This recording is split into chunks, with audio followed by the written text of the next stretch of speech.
Get this, adults with financial literacy skills have 82% more wealth than those who don't. From swimming lessons to piano classes, us parents invest in so many things to enrich our kids' lives. But are we investing in their future financial success? With Greenlight, you can teach your kids financial literacy skills like earning, saving, and investing. And this investment costs less than that after-school treat. Start prioritizing their financial education and future today with a risk-free trial at greenlight.com/Wondery. Greenlight.com/Wondery.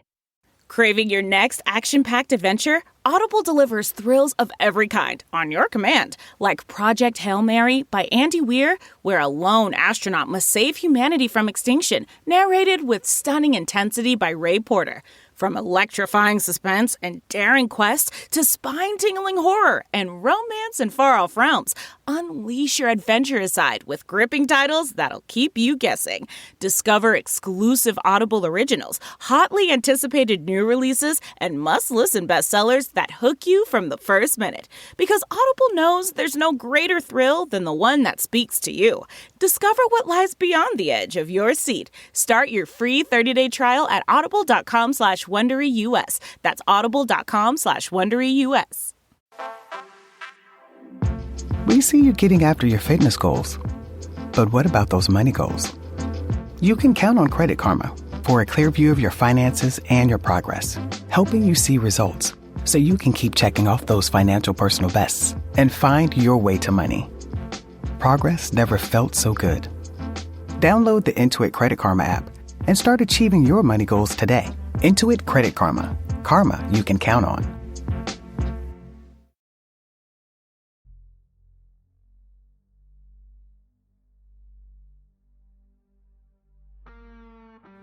The most haunting question I get from people right after the inevitable, how did you fall for it?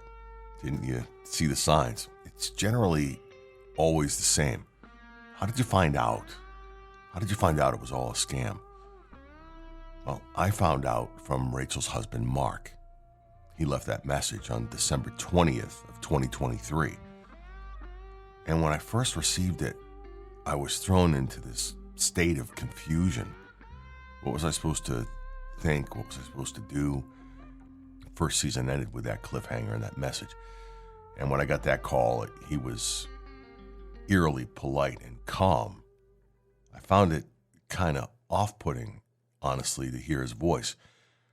Maybe it was the fact that it was such a contrast to me. You'll hear what I'm talking about in a second when I bring him in. The truth is that inside I was seething. I wanted blood. I knew exactly who he was, and I didn't need him to introduce himself to me. I knew him as a man who supposedly abused his ex-wife, my fiancée. When I picked up the phone to call him back, I was bracing myself for him to deliver crushing news, though. I was thinking this was the call that would be made to me, that Rachel hadn't made it. Why else would he be calling me? That's really what I thought it was going to be. And as awful as it is to say it, it would have been far easier to take knowing that she was gone, knowing that she's a liar and a con artist. That was tough to take. I'd been preparing for her death in a way, right? Let that sink in, because it's true. Her death would have been 100 times easier to deal with than what I had to deal with. Anyway, back to Mark. He started by asking about my relationship with Rachel. I told him I didn't see why that was his concern. But Rachel is my fiancée. Fiancée, he said. She's my wife. And I retorted, she left you 12 years ago after you beat the shit out of her. And he denied it. And an exchange ensued. And he asked me about the last time I saw Rachel. And I sent him some pictures from Santa Barbara, May 4th, 2022, the night before her cancer treatment started. Cancer? He was taken aback. I sent him to his phone while we were talking. I said, yeah, she's been hospitalized since then with non-Hodgkin lymphoma. And she's paralyzed. She's got memory loss from scar tissue. And she's in protective isolation. And he said, hold on a second. He said, I'm not looking for trouble. Let me just send you something. It took a minute, and I opened my text message, and there was a video of Rachel from the night before on their Ring doorbell camera. Rachel was not only alive, but she was up and walking. She hadn't lost her hair from chemotherapy, wasn't hooked up to a feeding tube, and had no oxygen mask on. The truth was out, and it was more devastating than I could have ever imagined. Anyway, I'll get back to that on another episode. Let's bring Mark in now. There's nothing about this that's easy, but let's start with an easy one. Tell me how the two of you met. We met through my friend Joe. He was running promotions for the club I was working for. So she was a regular dancer at this club that you worked at, you know, around 2000, 2001 in that time period, correct? Yes. Yeah. Okay. Yeah. So 4 or 5 nights a week or something along those lines is what she was doing there. You know, I don't remember how often she worked. I know that when we moved in together, she would just work on the shifts that I worked. And then, you know, when she finally moved in with me, she would just go to work with me at night, and we would just do our thing, make our money, and go home. You know, the thing that, as I share this story with others, that people, you know, seem to say a lot is, you know, you're a smart guy. How did you not know what was going on with her? How did you not see these red flags? Why didn't you respond? I guess, you know, I'll start with you and say, you know, when did you know that something was off? How did you not know? You're a smart guy. Talk to me about that. Well, now I'm starting to kind of doubt that. This kind of thing will do that to you, right?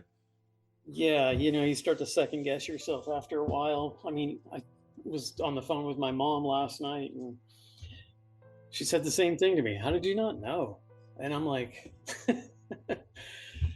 I said, you know, it's real easy to overlook things when you are engulfed in life.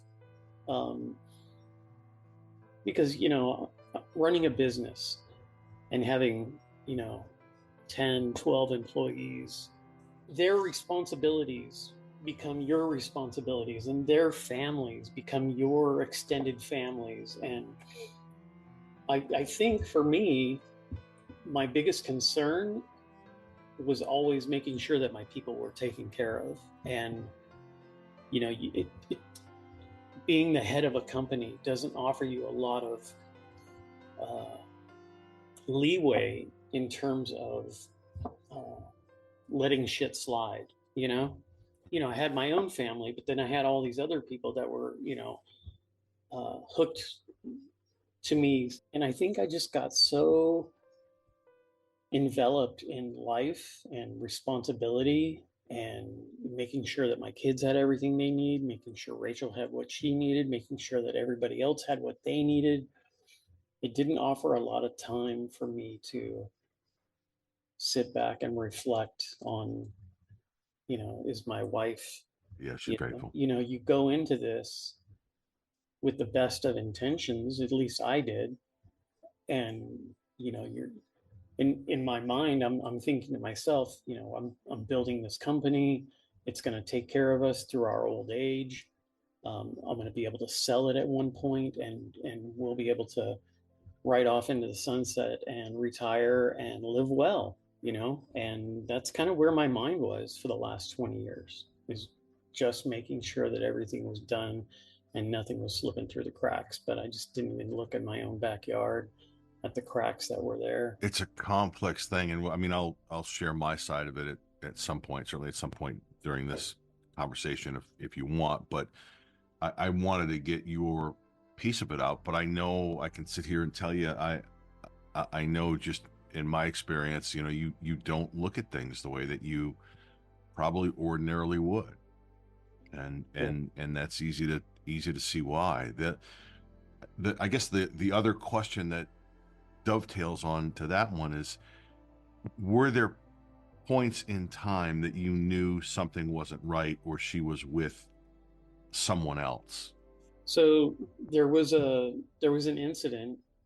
I think it had to have been in our first year of marriage, where she went missing for like 3 days. She had a customer. His name was Bruce. He was a producer for one of the TV sitcoms. He used to come into the club quite often. Rachel told me that she needed to fly back to New York, I think it was, or somewhere back east, to go and pick up a ring that this guy had purchased, and he wanted somebody to courier it back here. He didn't trust it being in the mail. That's the kind of the line that she fed me. And I've worked with dancers for decades, and they do a lot of crazy shit for their clients. And so part of me was like, maybe this is real, maybe it's not, I don't know. This guy just paid for us to go to New York and got us a penthouse suite at the Ritz-Carlton across from Central Park, and it was an awesome trip. So I was like, yeah, go ahead and take care of Bruce. If he needs you to do it, then go ahead and do it. At some point, she had stopped communicating with me during this trip back east. And so I just remember laying in bed and I was calling her number. I'm like, why isn't she answering? This is so strange. I started to get worried.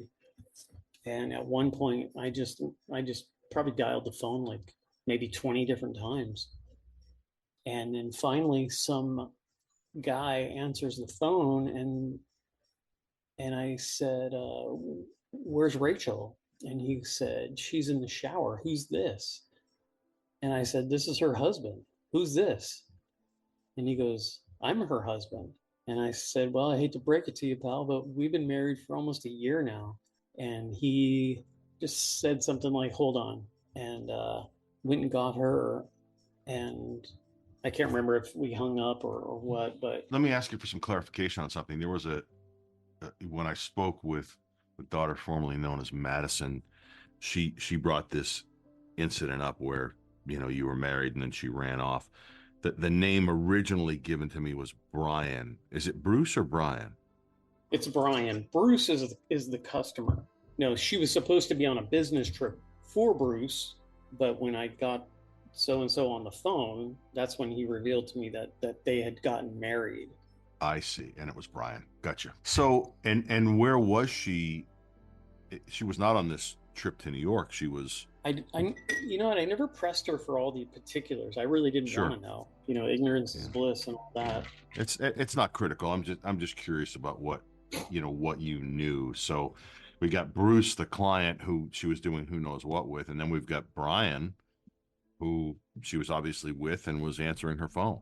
So there was that. I mean, that was the only time in our marriage that I knew where she stepped outside the lines. The issue of naming Madison after Rachel's, stage name, but you shared that with her, and obviously that sent her a little sideways, and she felt like she needed to change her name. Was it ever an issue for you to use that name, the name that you really knew that Rachel was using when she was stripping and working in that business? I never liked it. But it was Rachel's wish, I guess you could say. Sure. But I got to pick the middle name, and I thought the middle name was cool. Right. And I was willing to acquiesce on the first. Yeah. Yeah. So were you? I would imagine you probably weren't caught off by Madison's response to wanting to change that name when she found out. I kind of was. I mean, I didn't expect her to take it so badly. Because she asked me, was mom a sex worker? And I said, no way. And then I thought to myself, well, fuck, I really don't know. And then I think it was you that confirmed that she actually had been. And from that point, I was like, yeah, go ahead and change your name. I'm totally fine with that.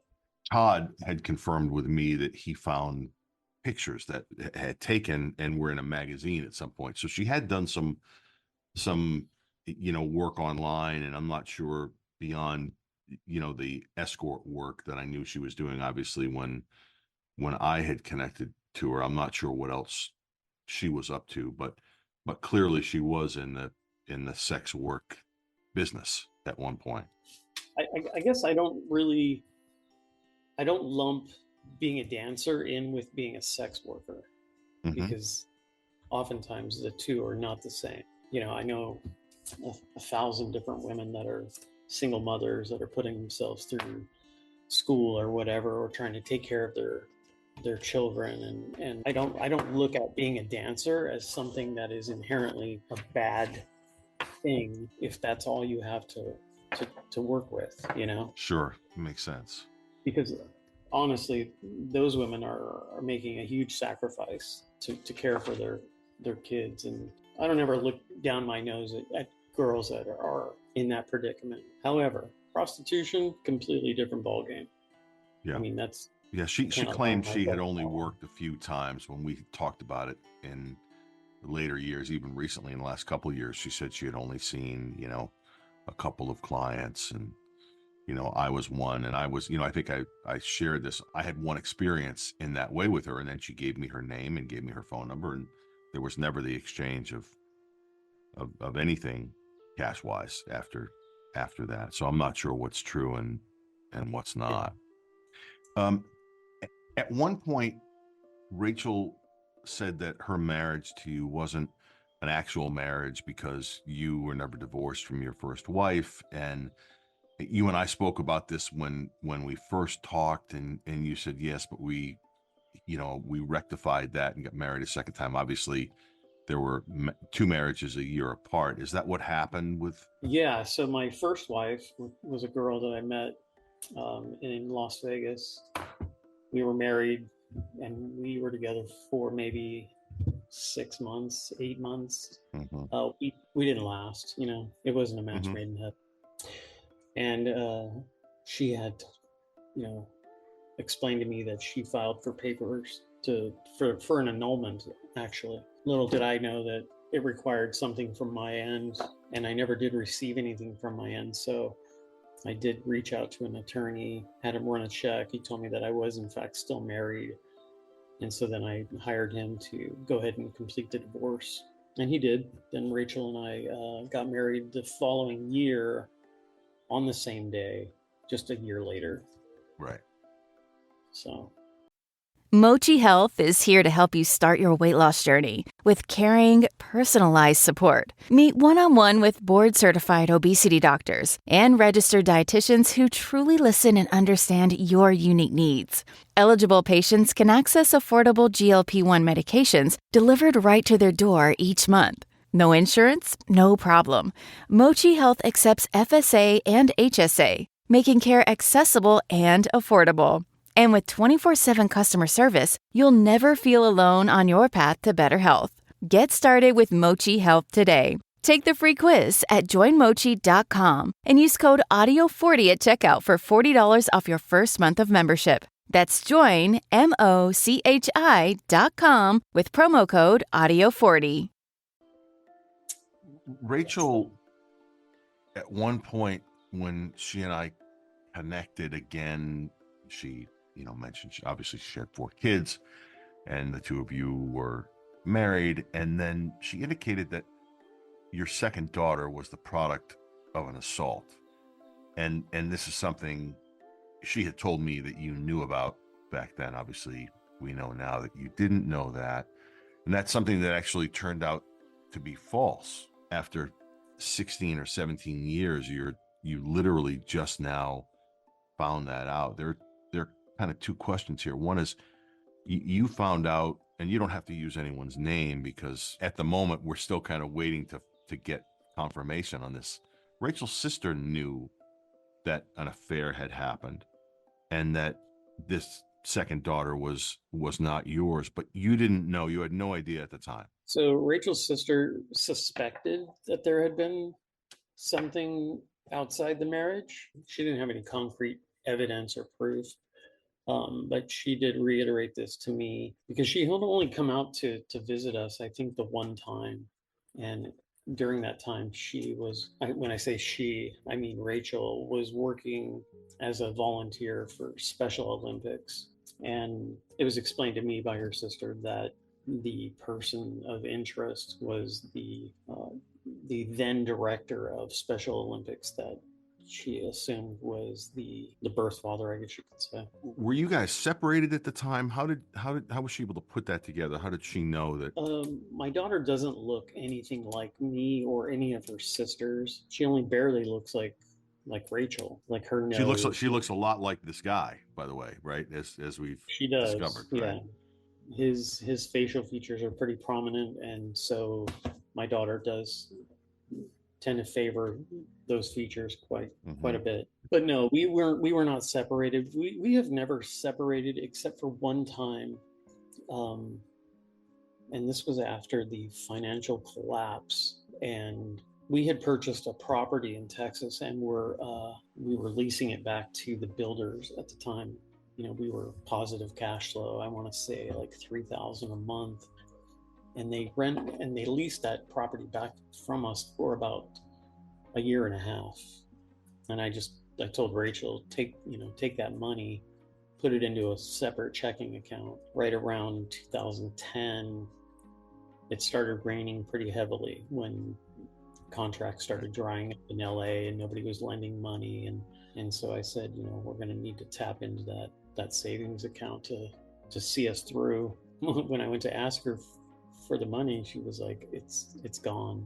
And I pretty much lost my shit. I just couldn't believe that she had just squandered something like $45,000. So at that point, I was pretty livid. Yeah. And so I put her on a plane. So my daughters were with Rachel at the time at the airport, put them on a plane, and I sent them back to go live with her mom. And I think she was there for maybe 2 to 3 weeks. So I think that was the only time in our marriage where we separated for a good bit, because it's a big deal. It's a big lie to tell you that she's going to save the money and ended up spending it however she wanted to spend it. She, around this time too was when she had revealed the assault, the alleged assault that produced daughter number 2, but she also started to make some serious accusations to me about you. Obviously, you're aware of that. You and I have talked about this a couple different times, at the beginning when, you first made that phone call. And I mean, we can laugh about this now, but like, I wanted to kill you. Like, I didn't know any better. I really thought you were this horrific person. So when I first heard your voice, when I talked to you, it was just red for me. And it caught you off guard. How did it feel to be the recipient, or to know that this, not even the recipient, but just to know that this was out there? She put these blogs together about what had allegedly happened at your hand. So when we first talked back in December 20th, when everything kind of culminated at that point, I literally felt like I was living in the Twilight Zone, because I'm driving around slow. I'm with Madison. We're looking for Rachel. She wasn't anywhere she said she was going to be. And, Madison is revealing to me all of this stuff that she knows about you. Mm-hmm. And, I'm in such a disbelief. And quite honestly, I was just it was kind of like an outer body experience, basically. And this, by the way, was also on the heels of you 7 days prior finding out about Russ, finding her at Russ's exactly. house. So this was an awful 1-2 punch for you. Correct. But then, I'm looking back at that, and I'm thinking to myself at the time, why doesn't this surprise me? Yeah. I'm like, why doesn't this surprise me about her? Because she's done it before. I just didn't know she was doing it again, and to this extent. To answer your question, how did it make me feel to know that she was putting this out there? Mm-hmm. It made me feel like I didn't know who I was married to. The woman that I had spent my life with would never do that, or maybe she would, and I wouldn't know. And that's kind of where I ended up. When you look at the kind of cumulatively at the lies, starting from, my daughter is the product of an assault, to my husband is abusing me, to, that's really where the scam picked up with me, right? When that happened, because then she created the cancer diagnosis. The original cancer diagnosis was around the time that we connected. So she ran that scam on me for over 10 years. She said that after one of the times you beat her up, when they took blood and got blood back, that's when they discovered that she had non-Hodgkin's lymphoma. And then as a result of the beating, she said, well, I've now, I made an agreement with Mark and I have full sole legal custody of the girl. So based on my knowledge, you were out of her life, 11 years prior to us being together. So, and that's when that ridiculous scam began. So to me, I'm just left scratching my head going, who lies for 10 years about cancer? She claimed to get it again. She claimed to be in remission after that first date in August. Like the next day, she went and got her annual cancer check. She blamed a pretty big weight gain on being on cancer medications that she would say later kept her puffy. And that's why she wasn't, the 110 or 20 pounds she was when we met. It didn't bother me. I'm not trying to shame her on that. She ran these scams and more on both of us and many other men over this entire time. Certainly that 10 years, but the years prior, obviously, with the affair that led to the birth of us. So when you told me about this on December 20th, when you were explaining to me about how you were asking me, is she not in the hospital?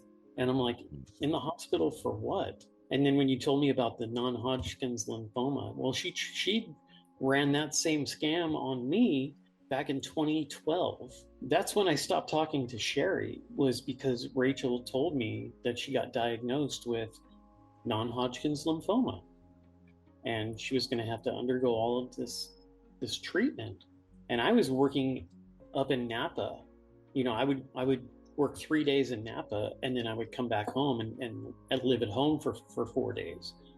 And so I was in and out of town quite a bit. But when you told me that, it just took me back to 10 years, 12 years prior, and how I got into this argument with Sherry on the phone. Because Sherry, when I laid that on her, Sherry was like, Mark, she doesn't have cancer. And I'm like, how can you say that? That's your sister. Why are you being so callous?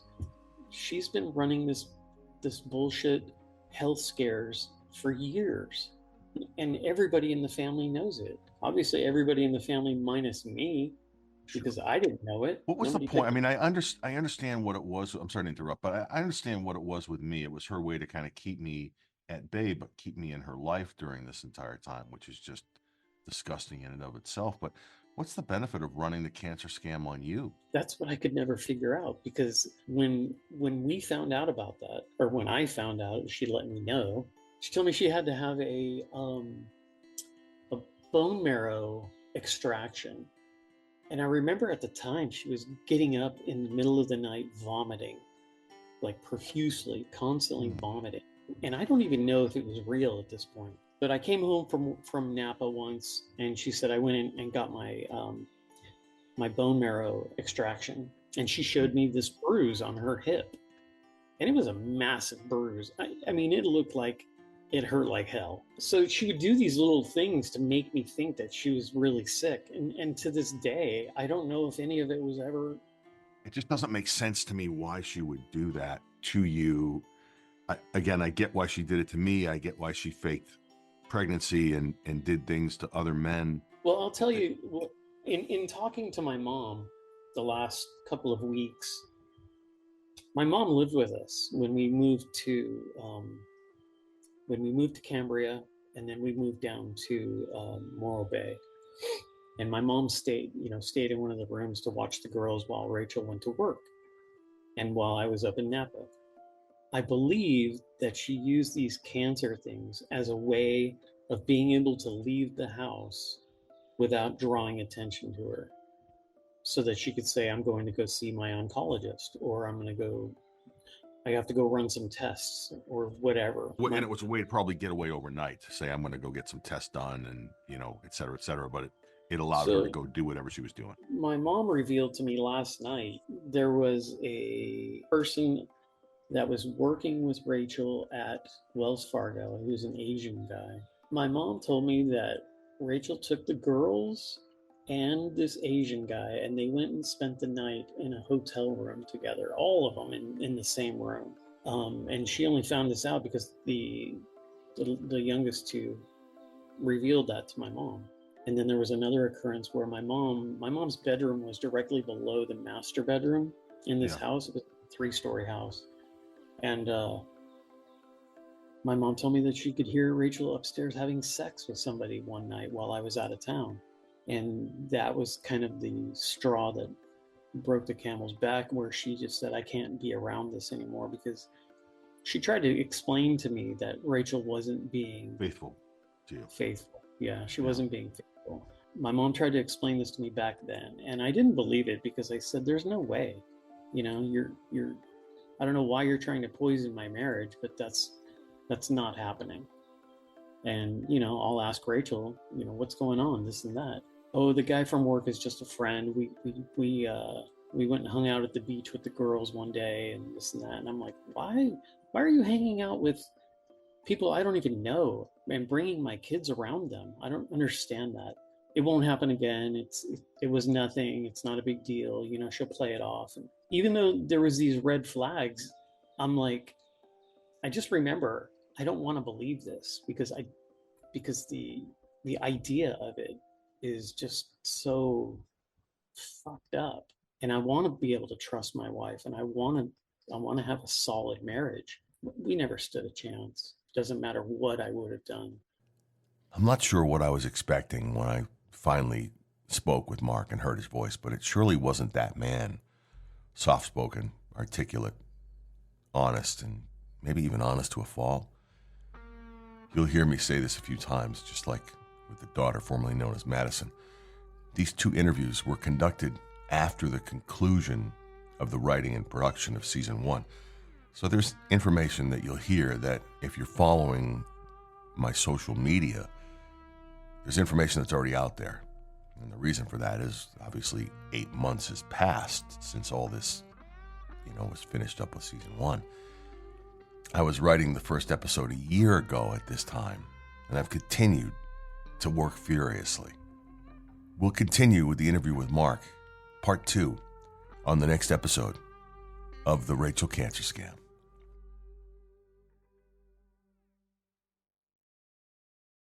Are you feeling stuck in your career or lacking employment at the moment? Experiencing symptoms of job dissatisfaction? You might be suffering from a common condition known as career stagnation. But don't worry, there's a solution. Monster.com. Monster.com offers a comprehensive suite of career-boosting tools designed just for you. Our free resume review and AI interview prep tool will help you stand out from the crowd. Need more guidance? Dive into our career advice articles for expert tips and insights. And don't forget to check out our salary tools to ensure you're getting paid what you're worth. Side effects may include a new job, increased confidence, and a brighter future. Consult Monster.com today and take the first step towards your new career. Ready for your next job opportunity? Visit Monster.com now.